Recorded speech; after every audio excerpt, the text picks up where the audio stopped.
சிங்கப்பூர்ல எத்தனை வருஷம் வந்தீங்க? நான் சிங்கப்பூர்ல 26 வருஷம் வேலை பார்த்தேன். 26 வேலை செஞ்சீங்க. அங்க என்ன வேலை பார்த்தீங்க நீங்க? நான் ஃபர்ஸ்ட் வந்து இங்க கார்பெண்டர் வேலைக்கு தான் போனேன். நான் அப்போதைக்கு வர்றப்ப எனக்கு சம்பளம் இந்த ஓட்டி எல்லாமே பாத்தீங்கன்னா ஒரு 2 லட்சம் ரூபாய்ட்ட சம்பளம். அப்ப என்ன இங்க வந்துட்டீங்க?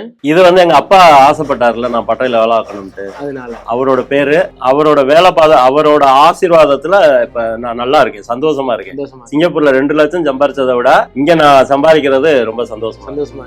மனுஷனுக்கு சந்தோஷம் தான் முக்கியம். கண்டிப்பா.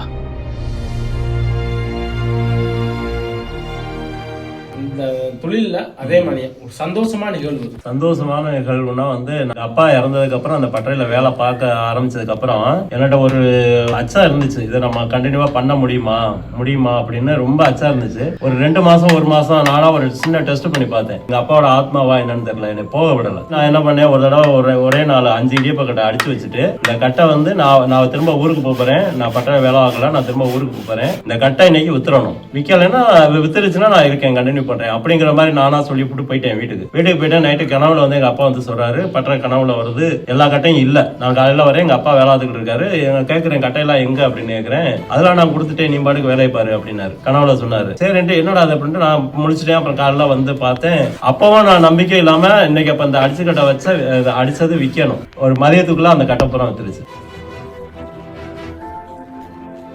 அப்புறம் அதுல இருந்து இந்த டெஸ்ட் பண்ற வேலையை விட்டுட்டு ஒரே மூச்சோட சந்தோஷமா வேலை பார்க்க ஆரம்பிச்சேன்.